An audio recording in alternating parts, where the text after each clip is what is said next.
pessoal, como vai? Tudo bem? Bem-vindos a mais uma aula de física.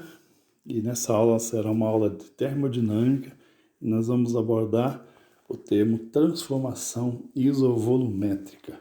Então, igual nós já estudamos nas aulas anteriores, uma transformação gasosa é quando as variáveis de estado, volume, temperatura e pressão de um gás, elas mudam e o gás tem uma nova situação. O que seria essa nova situação? Uma nova pressão, um novo volume, uma nova temperatura.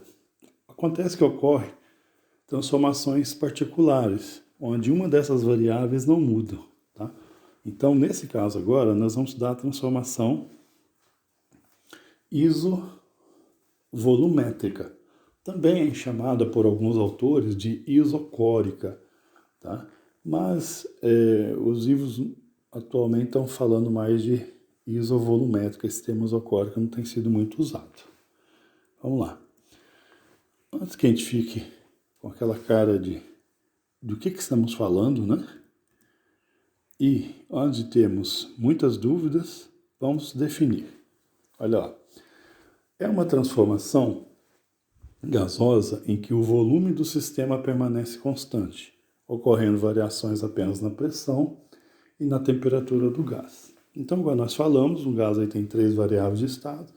Nesse caso agora, nós vamos segurar o volume, nós não vamos deixar o volume do gás variar. Então, se o volume do gás não varia, a pergunta que nós vamos fazer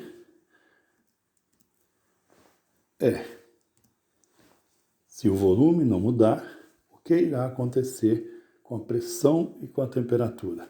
Tá certo? Lembrando a você que iso significa igual e volumétrica é volume, né? Então, volume sempre igual. Então, vamos ver, olha, para nós entendermos isso aí bem, nós vamos estar usando o sulfete colorado. E, gente, voltando aqui no nosso sulfete colorado, nós estamos estudando a transformação isovolumétrica e essa transformação dá para mostrar para vocês aqui no FET. Então, veja só, a transformação isovolumétrica é uma transformação que ocorre a volume constante. Então, aqui nós já vimos, aqui você pode mexer no volume do recipiente. E o volume do recipiente é, na verdade, o volume do gás. Como nós já vimos, o gás ele se espalha por todo o recipiente e ocupa todo o recipiente. Então, para nós entendermos essa transformação isovolumétrica, nós vamos deixar o volume sempre igual, não vamos mexer aqui, e vamos entender o que vai acontecer com a pressão e com a temperatura se o volume não mudar. Isovolumétrica não muda o volume. Então vamos colocar um gás aqui, tá? Vamos colocar um gás, e veja que esse gás já está se espalhando pelo recipiente, já está havendo colisões das moléculas, tá, com a parede do recipiente, e o que acontece? Já gerou uma pressão aqui. Agora, vamos fazer o seguinte, nós queremos saber qual vai ser a relação da pressão com a temperatura, sendo que o volume não vai mudar. Então, o que vai acontecer? Primeiro, vamos fornecer energia, ou seja, vamos aquecer esse gás. Tá? Quando nós aquecemos o gás, a temperatura, observe que a temperatura aumentou e provocou um aumento na pressão. Vamos aquecer mais um pouco para ficar bem claro. Olha lá, aumento de temperatura, aumento de pressão. Ok?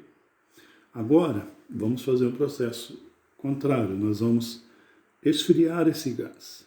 E veja que o volume está sempre igual, tá certo? Nós vamos resfriar o gás.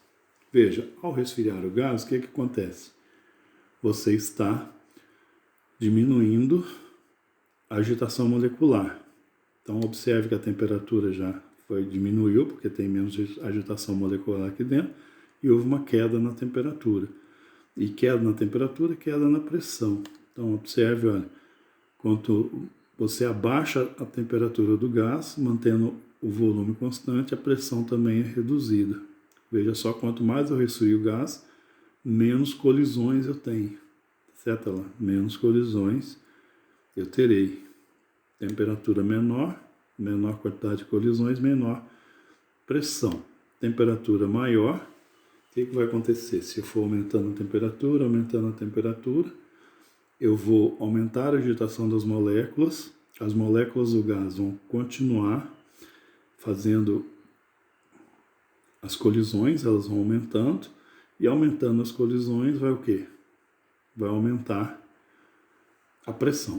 Então, quanto mais você aumenta a temperatura, mais você vai aumentando a pressão, tá vendo? Quanto mais temperatura, mais aumento de pressão, quanto mais temperatura, mais aumento de pressão, quanto mais temperatura, mais aumento de pressão, e você causa um rompimento da tampa, ok?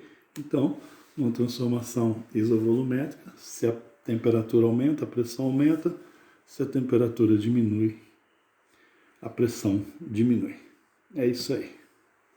Bem, gente, como nós vimos lá no FET Colorado, nós observamos que a temperatura e a pressão são diretamente proporcionais, ou seja, quando a pressão aumenta, a temperatura aumenta, e quando a temperatura aumenta, a pressão aumenta, quando a temperatura diminui, a pressão diminui, e assim por diante. Então, nós vamos transformar isso numa equação que é muito simples, olha. Nós temos novamente a equação geral dos gases, tá certo? E temos que falar para você o quê?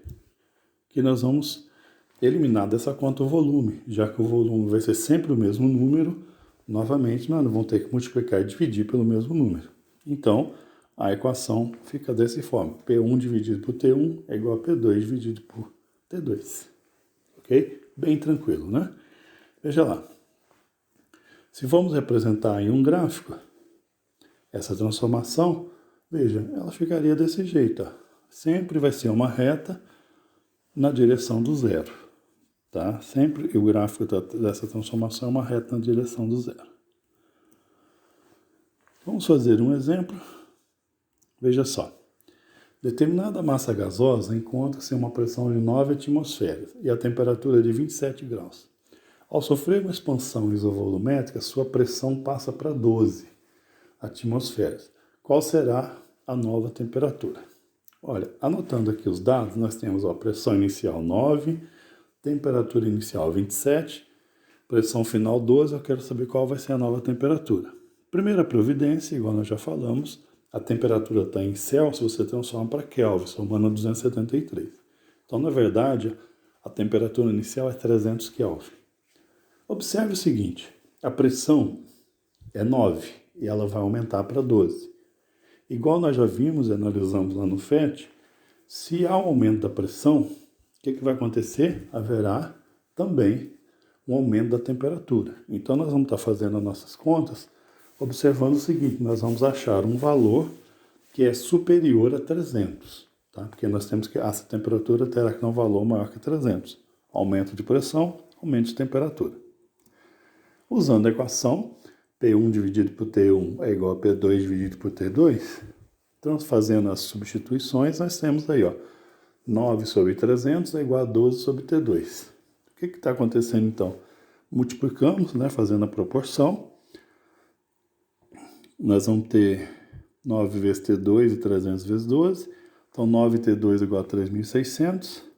3.600 dividido por 9, nós achamos que a nova temperatura é 400 Kelvin. Ok? Bem tranquilo. Tem outra maneira de fazer? Tem. Dá para fazer até de cabeça. Então, observe. A pressão era 9 e ela sofreu aumento para 12. Ela aumentou 3 unidades, não é isso? 9 mais 3, 12.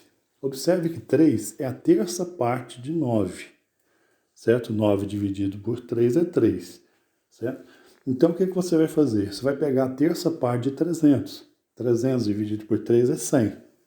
300 mais 100, 400. Tá? Quando as grandezas são diretamente proporcionais, é muito tranquilo, dá para fazer de cabeça, igual nós acabamos de fazer. Ok? Bom, para essa aula nós usamos essa bibliografia. Obrigado por assistir e até a próxima.